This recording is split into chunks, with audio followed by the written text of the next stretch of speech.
এখানে আমরা এখন আসি ওয়ার্ল্ড ট্রেড সেন্টার, যেটাকে এখন 0 পয়েন্ট বলে। 9/11 হওয়ার পরে এখানে যে দুইটা বিল্ডিং ছিল, টুইন টাওয়ার ছিল, এই টুইন টাওয়ারটা এখানে এসে এই দুইটা টাওয়ারকে ভেঙেছিল। তো এখানে আমরা আছি প্রায় ওভার 3000 পিপুল যারা মারা গেছে এই ট্রেড সেন্টারে। এবং এই ওয়ার্ল্ড ট্রেড সেন্টার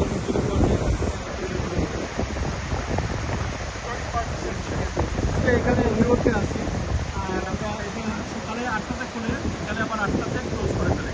এই জন্য আমরা আজকে দেখতে পাচ্ছি না। আর যেহেতু আমাদের টাইম একদম স্বল্প, আমরা কিন্তু মাত্র 3 দিনের জন্য এখানে আসছি। আর এই ওয়ার্ল্ড ট্রেড সেন্টার দেখার জন্য দুনিয়ায় থেকে, বিশ্বের বিভিন্ন জায়গা থেকে লোকেরা এখানে আসে দেখার জন্য।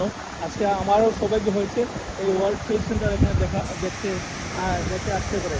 এবং আল্লাহ তাদের, এখানে অনেক মুসলমানরাও আছে মারা গেছে, আল্লাহ তাদেরকে বেশ নসিব করি। এবং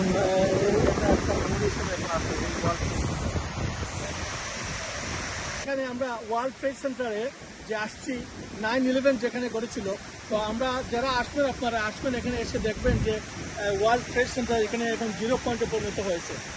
এই ওয়ার্ল্ড ট্রেড সেন্টার কিন্তু অনেক লোক, ওভার 3000 লোক মারা গেছে। এবং আপনারা যে ওয়াল দেখতেছেন, এখানে যে দেয়ালগুলো আছে, এখানে সবার নাম কিন্তু লেখা আছে। আর এখানে প্রায় অনেক মুসলমানরা মারা গেছে এই ওয়ার্ল্ড ট্রেড সেন্টারে। তো আমি সবার আত্মার মাগফিরাত কামনা করি যারা আমাদের মুসলমানরা মারা গেছেন। এবং এটা কিন্তু গ্রেট একটা স্মৃতি হিসাবে আমাদের মানে দুনিয়াতে এই স্মৃতি হিসাবে আছে।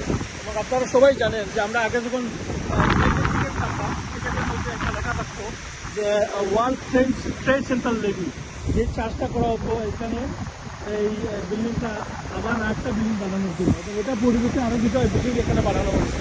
আপনারা দেখতে পাচ্ছেন যেখানে আরও দুটো বিল্ডিং আছে, এগুলো বানানো হচ্ছে।